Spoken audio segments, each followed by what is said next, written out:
அப்புறம் ஒரு நிமிஷம் தினமா கோச்சிக்காதீங்க.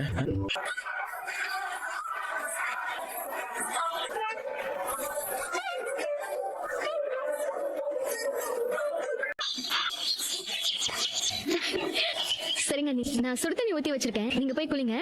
சரி. என்ன இவ பூர்ணி கிட்டயும் முதலிரவு நடந்த மாதிரியே சொல்றா. ஒருவேளை நிஜமாவே முதலிரவு நடந்திருக்குமோ? இல்ல, எதுவா இருந்தாலும் நம்ம உடனே நம்ப வேண்டாம். முதல்ல இதை தீர விசாரிக்கணும். ஏக்கா வாசல்ல மீன்காரன் வந்துக்கிறான்னு மீன் வாங்க சொன்னல, அவன் 500 ரூபாய்க்கு சில்லறை இல்லங்கிறான். 350 ரூபாய் சில்லறையா இருந்தா குடுன்னு சொல்றான். சில்லறை வச்சிருக்கியா? போய் கடுகுட பல இருக்கா பாரு போ.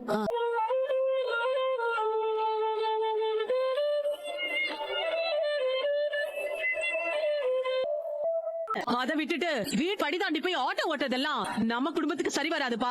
இவ ஆட்டோ ஓட்ட கூடாது, நான் அவ்வளவுதான் சொல்லுவேன். அவங்க ஆட்டோ ஓட்டுவாங்கம்மா. இதுக்கு முன்னாடி அவங்க ஆட்டோ ஓட்டிட்டு தானே இருந்தாங்க.